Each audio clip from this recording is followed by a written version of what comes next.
وصارت تفهم علي كثير. كانت اول شيء شوي بعده ما الحمد لله كنت ما بعرف يعني. يا احسن ما بعرف يا احسن.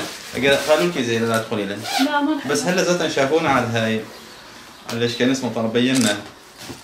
شو اسمه اللهم صل على سيدنا محمد.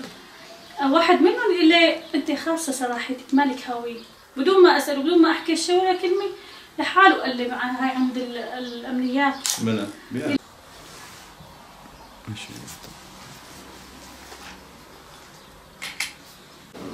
الى الامبولانس سحتوا له وديتوه للقسطخانه قلت يعني طلعوا ولدوه راسه جروا كلمات يعني فرحانه يعني كثير انه الحمد لله رب العالمين رجعت للكمليك ومشان انه اتعالج وضل مقيمي هون يعني في تركيا. وبتشكر كثير سيد اردوغان انه عرف قصتي وبتشكر اللي ساعدوني كلياتهم بهالشغله يعني لو ما هون ما بيوصل الخبر لاردوغان. يعني تعذبت صار لي شهر بتعذب روح واجي واتعذب روح واجي كله على الفاضي. بتشكرهم كثير الله يجزيهم الخير ويعطيهم يا رب ويدوموا لاردوغان ان شاء الله هيك وحكومه تركيا كلياتها والله يعطيهم العافيه ya Rab.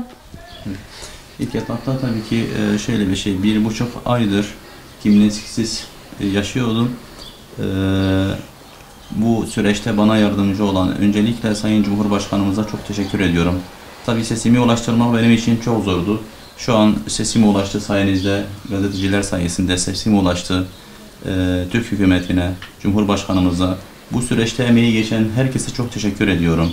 Bu benim için çok ehemmiyetli bir şeydi, çok can alıcı bir şeydi.